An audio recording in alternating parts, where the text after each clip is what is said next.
How to kick from group chat on Discord mobile. Hi everyone, I'm here to assist you today. Without any delay, let's jump right in. First, open Discord mobile.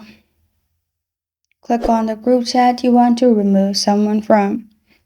Click on the top, which will open this kind of page.